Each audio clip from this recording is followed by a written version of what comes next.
Raka, seorang pria muda dengan karier cemerlang di dunia korporat, hidup dalam tekanan sosial dan standar profesional yang ia rasa harus sempurna. Ia mencintai istrinya, Intan, yang lembut dan cerdas.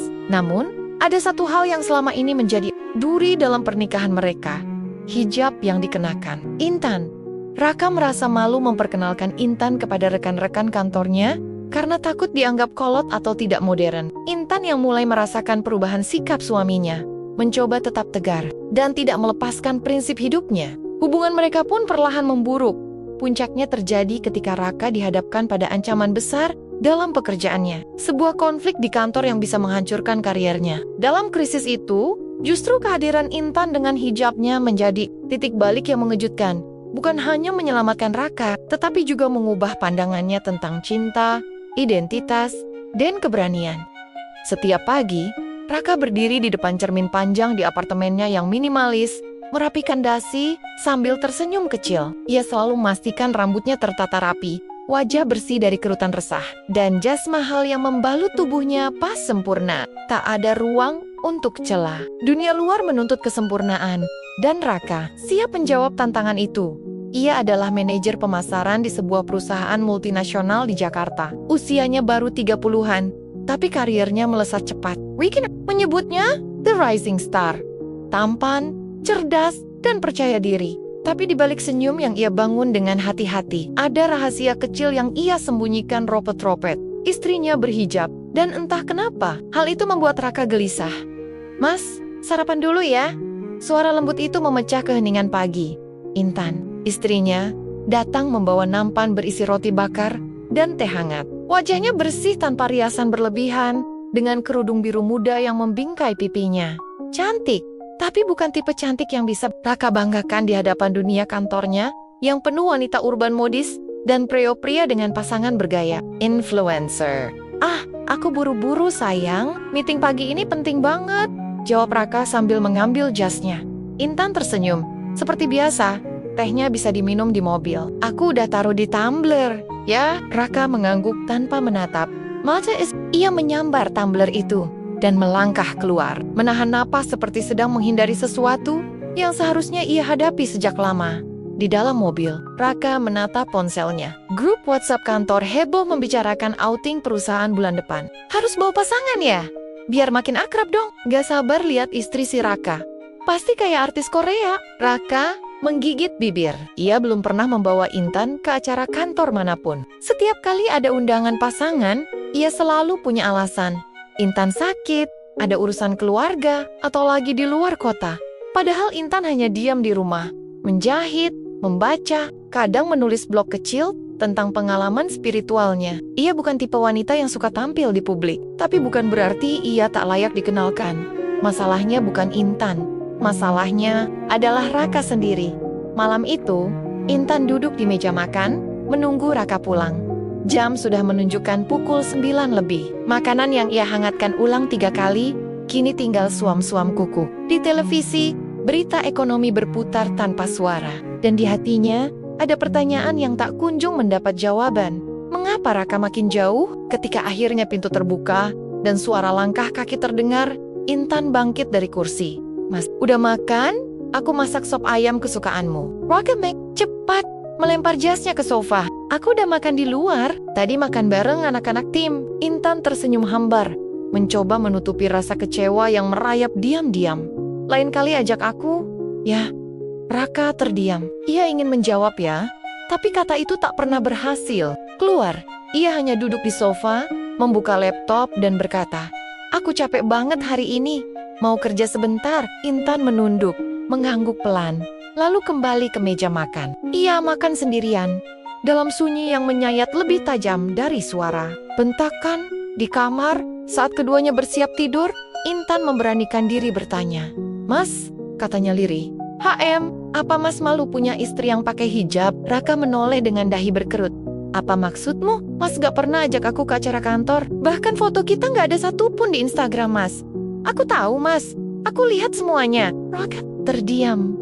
Ia tak siap. Ia ingin menjelaskan bahwa dunia kantornya keras, penuh dengan penilaian, bahwa tampil beda kadang bisa merusak citra. Tapi, apa itu alasan yang pantas? Aku nggak suka bawa kehidupan pribadi ke kantor, jawab Raka akhirnya. Alasan aman. Intan mengangguk, tapi air matanya diam-diam menggelir. Ia tahu, jawaban itu bukan kebenaran, hanya pelindung yang sudah usang. Malam itu, mereka tidur di ranjang yang sama, tapi hati mereka terpisah oleh dinding tak kasat mata. Dan untuk pertama kalinya, Raka mulai merasa ia mungkin sedang kehilangan sesuatu yang jauh lebih berharga daripada citra. Sesuatu yang bernama kejujuran kepada diri sendiri, don seseorang yang bernama Intan. Pagi itu seperti pagi-pagi sebelumnya, aroma teh melati menguar dari dapur kecil apartemen. Bersanding dengan suara kipas angin yang berdecit pelan, Intan menyisir rambutnya perlahan sebelum membungkusnya dengan hijab warna krem kesayangannya. Ia tidak pernah terburu-buru saat mengenakan hijab, bukan karena ribet, tapi karena itu adalah momen paling pribadi baginya, seperti berbicara dengan diri sendiri di depan cermin. Ia menatap bayangannya dan tersenyum tipis. Tapi senyum itu tidak setulus dulu. Ada sesuatu yang mengganjal. Ia merasa hilang arah. Raka sudah berangkat pagi-pagi sekali. Tidak ada cium kening seperti biasanya. Tidak ada obrolan singkat tentang cuaca atau kopi. Bahkan tidak ada tatapan. Hanya suara pintu tertutup dengan cepat. Seperti menghindar dari sesuatu yang asing, Intan duduk di meja makan sendirian, menyuap bubur hangat yang sudah mulai dingin. Ia menatap kursi kosong di depannya. Kapan terakhir kali mereka sarapan bersama? Bahkan malam pun kini lebih sering sunyi. Setelah membereskan dapur, Intan mengambil laptop tuanya. Ia membuka blog pribadinya, tempat ia mencurahkan isi hati dan menulis pemikiran kecil tentang keimanan, tentang perempuan, tentang pencarian makna hidup. Tak banyak yang baca, tapi itu tempatnya menghirup udara di dunia yang kadang terasa sesak pagi itu. Ia menulis, kadang yang paling menyakitkan bukanlah makian atau hinaan dari orang asing, tapi diam yang datang dari orang yang dulu memelukmu dengan cinta. Ia menutup laptopnya. Matanya berkokok-kokoka. Ia bukan wanita sempurna. Ia tahu itu, tapi ia selalu berusaha menjadi yang terbaik bagi Raka. Ia tak menuntut banyak. Ia tak minta rumah besar atau perhiasan mahal. Ia hanya ingin diakui. Hanya itu. Sore hari, Intan pergi ke warung dekat apartemen untuk membeli bahan masakan. Ia suka berbincang dengan Bu Umi, pemilik warung yang selalu ramah dan penuh cerita. "Kamu lagi murung ya, Tan?" tanya Bu Umi sambil menimbang cabai. "Enggak, Bu, cuma agak capek aja," jawab Intan pelan. Bu Umi mengangguk pelan, lalu menepuk tangan Intan dengan hangat. Kadang suami itu sibuk nyari dunia, lupa rumah yang paling damai itu ada di hati. Istri, kalimat itu menamparnya. Tanpa sadar, air matanya menetes, dan Intan buru-buru menyeka pipinya sebelum ada yang sadar. Malam harinya, Intan duduk di pojok kamar, menatap album foto pernikahan mereka. Ia dan Raka dulu sangat bahagia. Ia masih ingat bagaimana Raka melamar dengan mata berkokek-kokaka dan mengatakan bahwa hijab adalah hal yang ia kagumi sejak awal. Tapi sekarang, Raka bahkan seperti menghindari foto mereka berdua. Tak satu pun terpajang. Di media sosialnya, rekan-rekannya tak ada yang mengenalnya. Seolah-olah ia tidak pernah ada. Intan menggigit bibirnya. Ia tak pernah menyesal mengenakan hijab.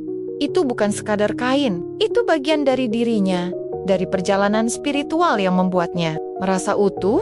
Namun, apakah salah bila ia ingin dicintai apa adanya? Diterima dengan hijabnya, dengan kesederhanaannya, dengan hatinya yang rapuh. Beberapa hari kemudian, saat ia sedang menyiram tanaman kecil di balkon, ponsel Raka yang tertinggal di rumah berbunyi. Notifikasi grup WhatsApp kantor muncul di layar. "Raka, lo beneran udah nikah? Kok nggak pernah liatin fotonya sih?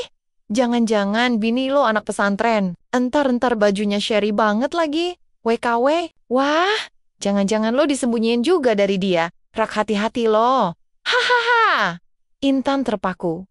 Jantungnya berdegup keras. Tangannya gemetar. Jadi benar, ia bukan cuma merasa, tapi kenyataannya memang begitu. Raka malu padanya. Malu karena ia berhijab. Malu karena ia tak seperti perempuan-perempuan kantoran lain yang modis dan percaya diri, dan yang paling menyakitkan, tak pernah membelanya. Malam itu, saat Raka pulang, Intan menatapnya liket-liket. "Mas," suaranya pelan, hampir tak terdengar. Jawab Raka sambil membuka laptop. "Kalau aku buka hijab, Mas bakal bangga punya istri kayak aku." Raka mendongak. Wajahnya kaget. "Intan, kamu ngomong apa sih? Aku cuma tanya. Suaranya mulai bergetar. Apa aku harus berubah? Biar Mas bisa mengenalkanku ke dunia Rokame Mitong. Tak ada jawaban. Dan keheningan itu adalah jawaban paling menyakitkan yang pernah Intan dengar. Malam itu, Intan duduk di sepertiga malam, berdoa, sambil menggenggam mukena yang sudah basah oleh air mata. Ia tidak meminta Raka mencintainya lebih dari dunia. Ia hanya ingin sekali saja suaminya berdiri di sampingnya, bukan hanya di pelaminan, tapi dalam keberanian untuk menerima siapa dirinya sepenuh hati. Raka berdiri di depan lift lantai 22 dengan kepala penuh pikiran. Cermin di dinding lift memantulkan wajahnya yang tampak sempurna berjas hitam, dasi rapi, dan senyum tipis yang selalu jadi andalannya saat memasuki ruang rapat. Tapi entah mengapa, pagi ini semua tampak seperti sandiwara. Ia merasa lelah bukan karena pekerjaan, melainkan karena dirinya sendiri. Begitu pintu lift terbuka, beberapa rekan langsung menyapanya hangat. "Pagi Bro Raka, gimana kabarnya rising star kita? Masih single? Ra, jangan terlalu pilih-pilih, nanti keburu tua. Hehehe." Raka tertawa seadanya. Lelucon itu sudah sering ia dengar, dan tiap kali mereka menanyakan soal pasangan, ia selalu menutupinya dengan candaan. "Masih rahasia dong, nanti kalau udah waktunya, gue bawa kok ke acara kantor." Seketika hatinya menciut. Ia sendiri tahu itu kebohongan. Hari itu, ruang meeting dipenuhi wajah-wajah serius. CEO perusahaan baru saja mengumumkan akan ada presentasi khusus bulan depan bersama mitra luar negeri. Semua departemen akan terlibat. Dan Raka ditunjuk sebagai koordinator utama. "Acara ini harus beda dari biasanya," kata Pak Haris, CEO yang terkenal perfeksionis.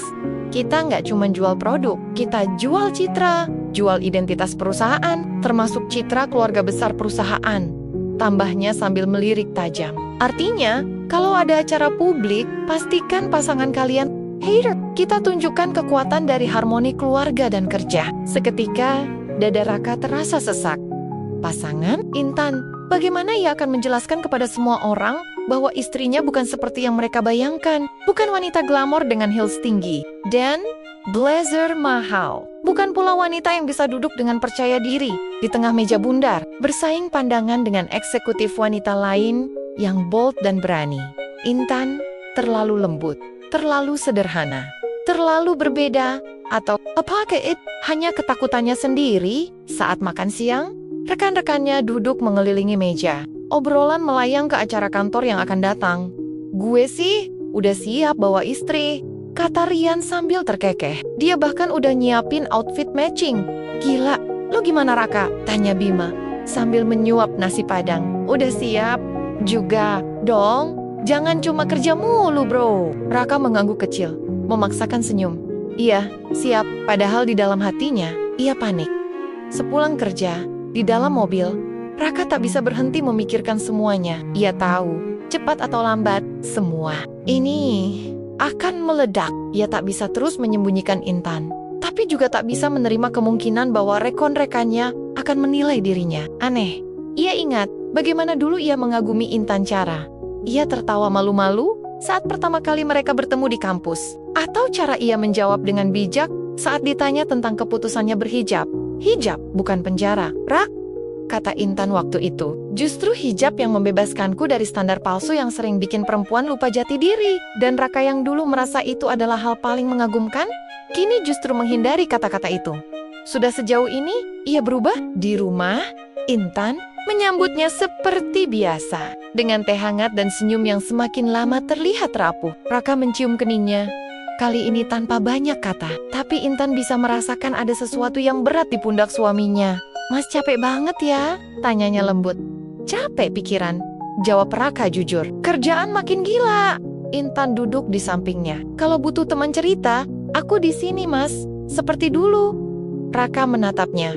Wajah itu tulus, tak berubah, tapi justru itulah yang membuatnya makin merasa bersalah. "Intan," ucapnya tiba-tiba, "kalau suatu hari aku minta kamu tampil beda di depan umum, kamu bakal keberatan?" Intan mengernyit. "Beda gimana mas?" Raka mengalihkan pandangan. "Mungkin nggak terlalu mencolok, simple aja, nggak usah terlalu syari." Intan terdiam. Ada sesuatu yang pecah dalam hatinya. "Mas malu sama aku?" tanyanya. Suara Pelan seperti bisikan, Raka buru-buru menyangkal. Bukan gitu, Tan.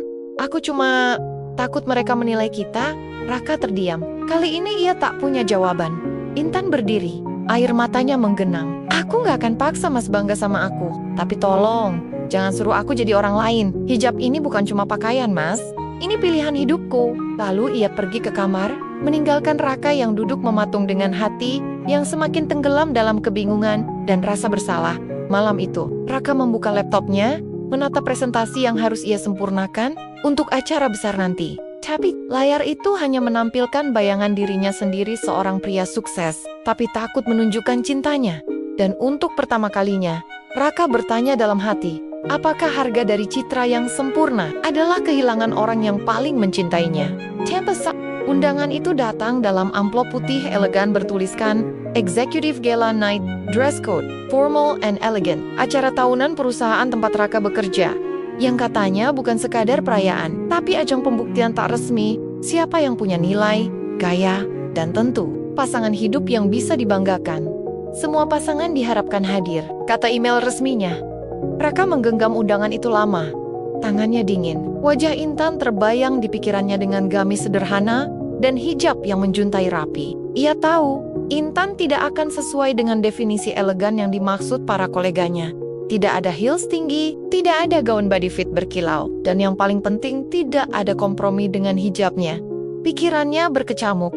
Akan jadi bahan bisik-bisikkah? Akankah bosnya mengernyit saat melihat Intan? Atau teman-temannya tertawa di belakang punggungnya? Tapi, jika ia tak mengajak Intan, itu akan jadi luka baru. Luka yang mungkin tak bisa disembuhkan hanya dengan permintaan maaf. Mas dapat undangan. Acara kantor ya? Tanya Intan saat makan malam. Raka mengangguk pelan, tidak menatap mata istrinya. Iya, biasa, event tahunan. Pasangan wajib ikut. Raka terdiam. Itu sudah cukup menjawab. Intan mengangguk pelan. Ia tahu Raka sedang bergulat dalam pikirannya. Dan ia tahu, sebagian besar pertarungan itu adalah tentang dirinya. Aku bisa ikat kalau Mas mau, ucap Intan pelan, mencoba menahan perih di dada. Raka mengangkat wajahnya, terlihat kaget. Serius, kalau Mas tidak malu? Kalimat itu seperti pisau, pelan tapi menusuk dalam. Seminggu menjelang acara, Raka seperti hidup dalam dua dunia. Di kantor, ia menyusun presentasi, melatih pidato sambutan, dan ikut dalam briefing acara. Semua berjalan normal. Tapi di Rama, ia seperti berjalan di atas kaca rapuh. Ia belum memberi jawaban jelas ke Intan. Belum juga mengajak Intan beli baju. Belum menanyakan apakah ia butuh bantuan berdandan atau menyiapkan diri. Seolah ia berharap Intan batal ikut. Dan doanya seperti terkabul. Saat malam, sebelum acara, Intan mendekatinya dengan mata teduh yang menyimpan luka.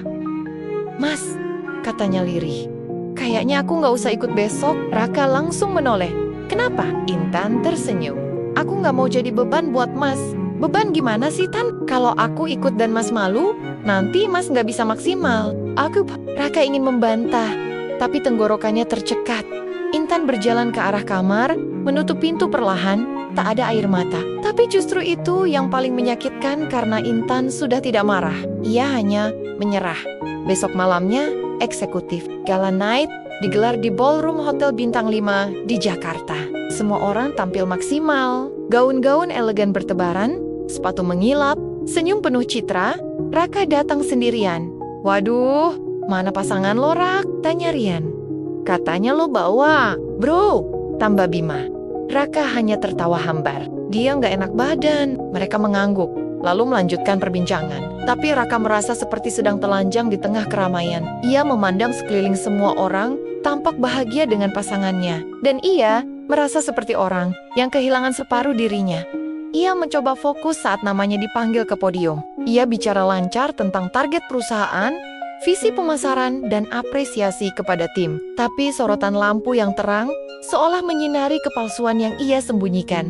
Dan saat tepuk tangan menggema, Raka tersenyum. Tapi di hatinya, kosong 3 hari. Setelah acara, Raka mendapat kabar mengejutkan. Salah satu klien terbesar mereka dari Eropa batal menandatangani kontrak. Rumornya, mereka mempertanyakan komitmen nilai keberagaman dalam struktur internal perusahaan. Situasi memburuk cepat. CEO panic. Tim PR dan legal sibuk mencari solusi. dan Raka dipanggil ke ruang direksi. "Kita butuh wajah yang bisa bicara mewakili nilai keberagaman kita, Raka," kata Pak Haris, cowoknya, seseorang dari keluarga perusahaan yang bisa tampil beda. Tapi tetap kuat, punya prinsip, bisa menyentuh hati mereka. "Kamu tahu siapa orang itu?" Raka hanya diam.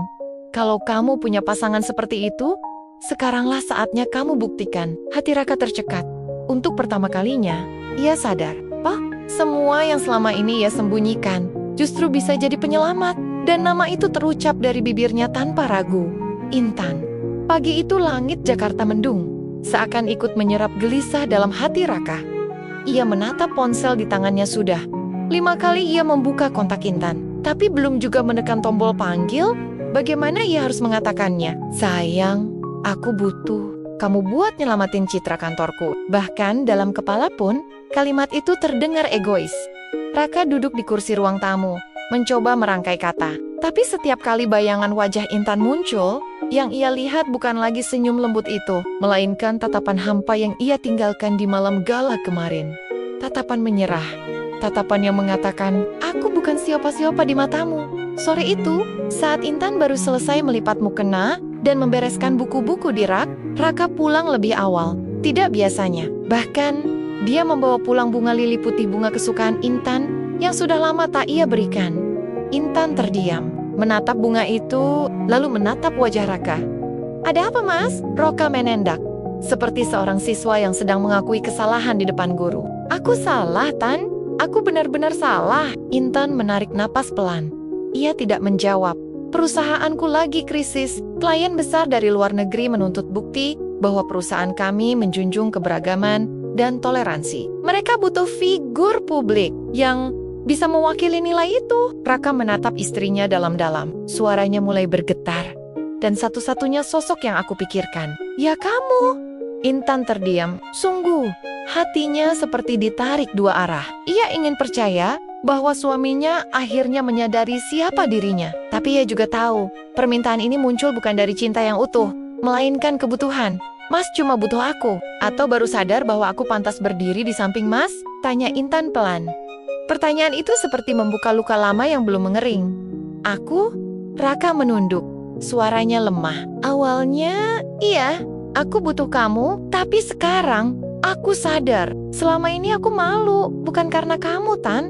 Aku malu, karena aku sendiri gak cukup berani buat mencintaimu dengan jujur." Air mata Intan menetes. Bukan karena lemah, tapi karena kalimat itu datang terlambat. Luka yang sudah terlalu dalam, tak sembuh hanya dengan pengakuan.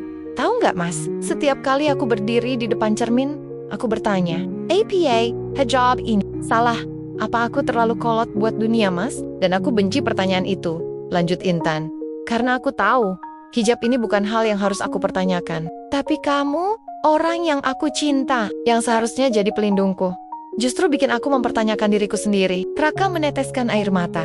"Maaf, Tan, aku pengecut." "Kamu nggak pengecut, Mas," jawab Intan pelan. "Kamu cuma takut kehilangan dunia yang belum tentu milikmu. Tapi dalam proses itu, kamu hampir kehilangan yang pasti milikmu, aku." Malam itu, mereka duduk berdampingan tanpa banyak kata.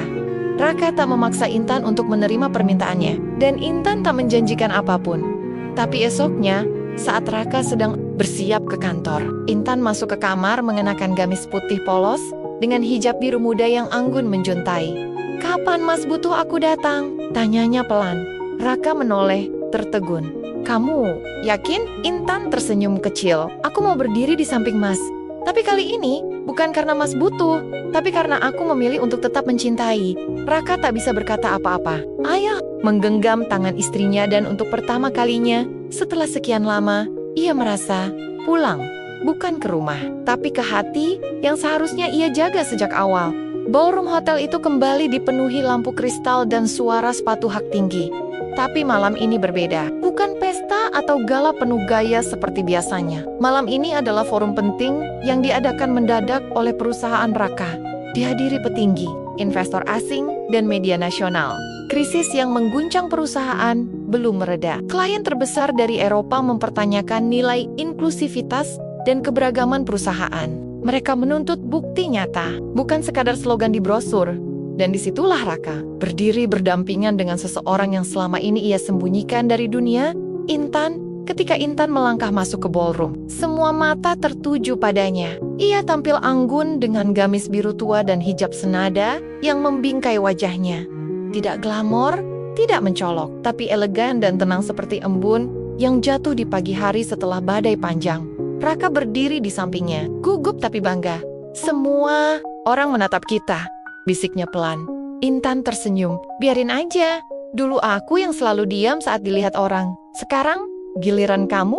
Acara dimulai. Setelah sambutan CEO dan presentasi teknis, giliran sesi representasi nilai keberagaman. Disinilah Raka diminta naik ke panggung bersama partner hidup yang mencerminkan nilai perusahaan. Langkah Raka terasa berat, tapi tangannya menggenggam erat jemari Intan. Untuk pertama kalinya, ia tak ingin melepaskannya di hadapan siapa pun. Ia membuka pidatonya dengan suara yang sedikit bergetar. "Selamat malam, nama saya Roka, dan ini istri saya, Intan.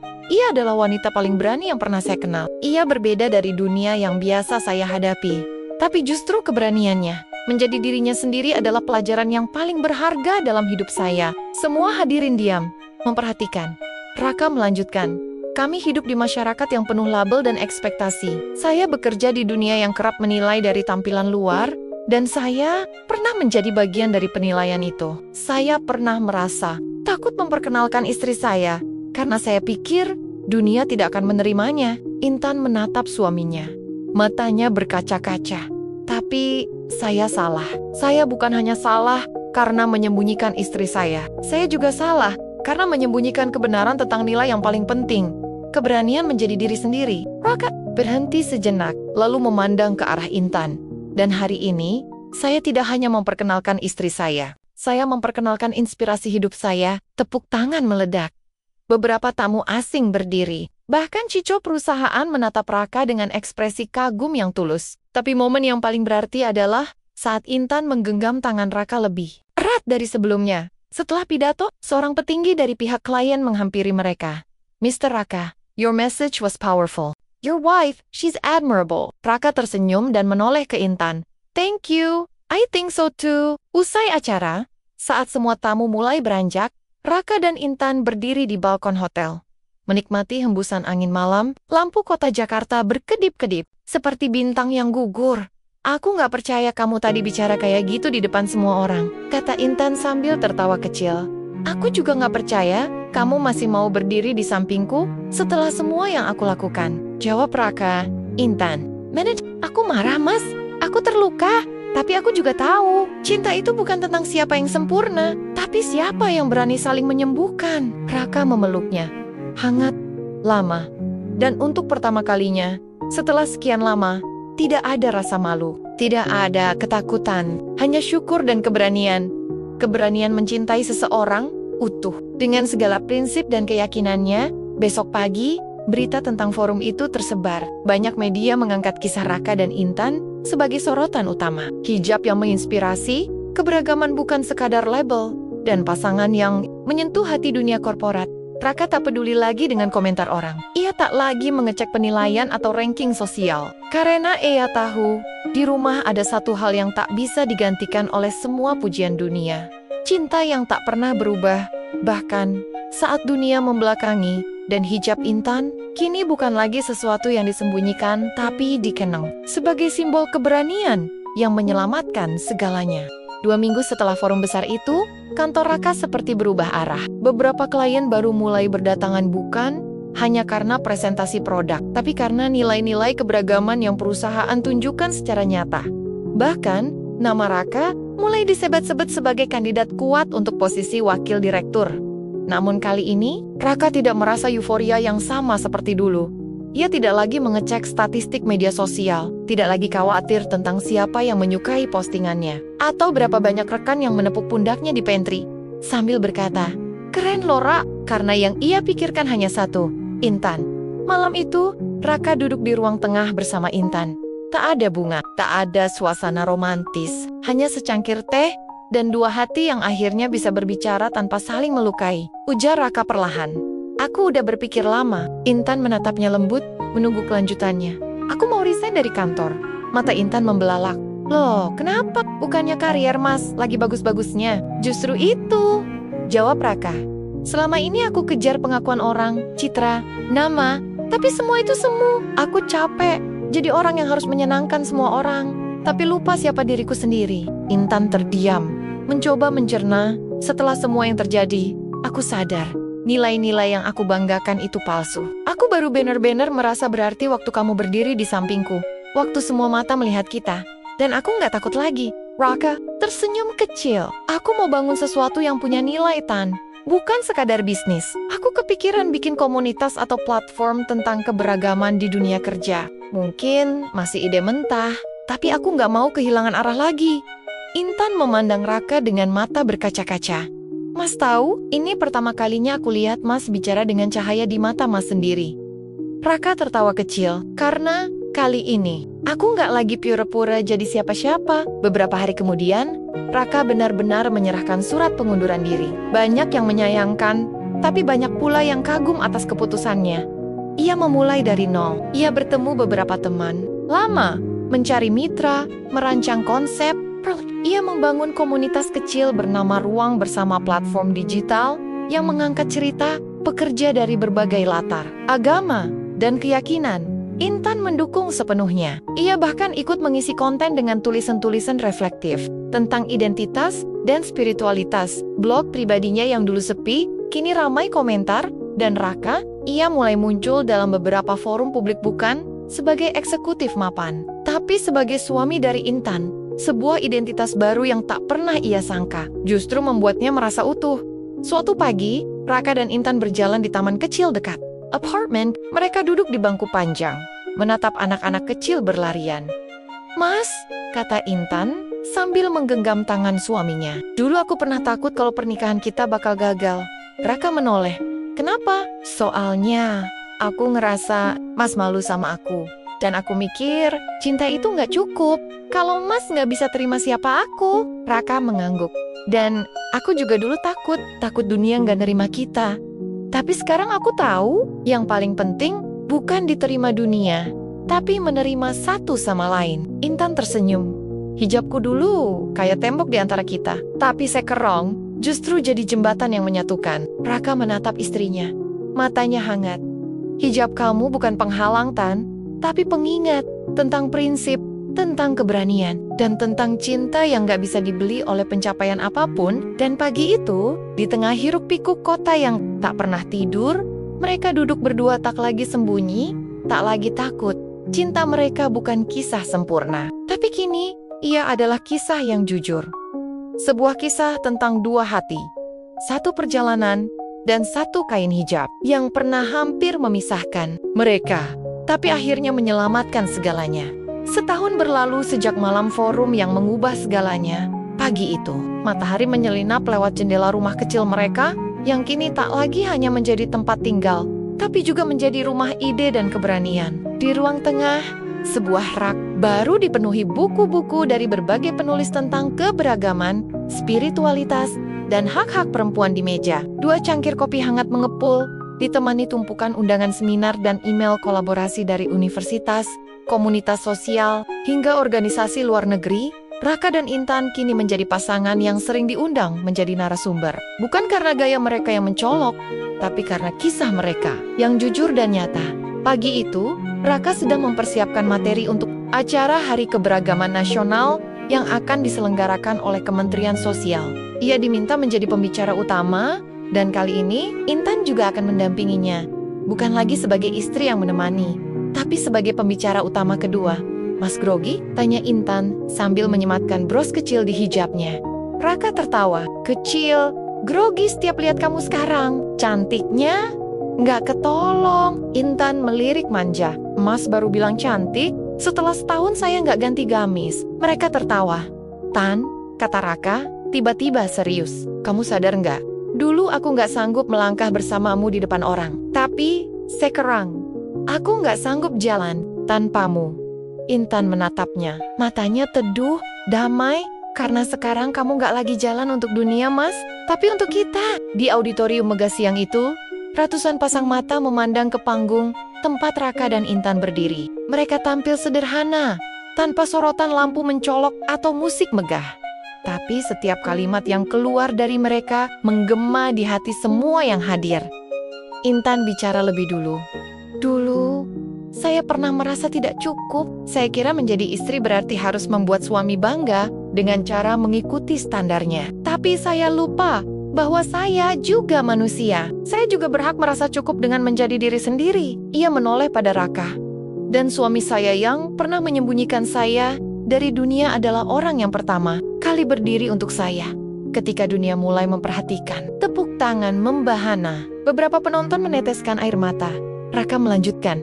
Suaranya mantap. Saya dulu takut dunia menilai saya buruk karena istri saya berbeda. Tapi saya lupa bahwa perbedaan itu bukan beban.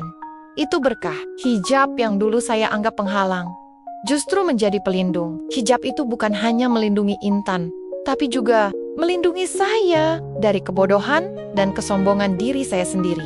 Di akhir acara, seseorang dari kementerian menghampiri mereka. Pak Raka, Bu Intan, kisah kalian menyentuh kami. Kami ingin menjadikan cerita ini bagian dari kampanye nasional tentang toleransi dan keberagaman. Raka menatap Intan. Mereka saling tersenyum. Malam harinya, mereka duduk berdua di balkon rumah. Ditemani cahaya bulan yang tenang dan suara angin menyapu dedaunan. Kamu bahagia, Mas? Tanya Intan pelan. Raka mengangguk. Lebih dari bahagia, aku merasa dimaafkan. Dimaafkan sama siapa? Sama kamu, sama diriku sendiri, dan sama Tuhan. Intan menyandarkan kepala di bahu suaminya. Hening, tapi hening yang penuh makna. Aku juga bahagia, Mas. Karena cinta kita nggak lagi harus bersembunyi di balik pintu. Raka mencium keningnya. Dan malam itu, mereka tak bicara banyak lagi. Karena cinta yang utuh, tak butuh banyak kata. Ia cukup hadir dalam pelukan yang tak lagi diliputi rasa takut. Dalam hijab yang tak lagi dianggap batas, tapi justru menjadi lambang cinta dan keyakinan. Hijab yang dulu ia sembunyikan kini menjadi cahaya yang menunjukkan jalan pulang.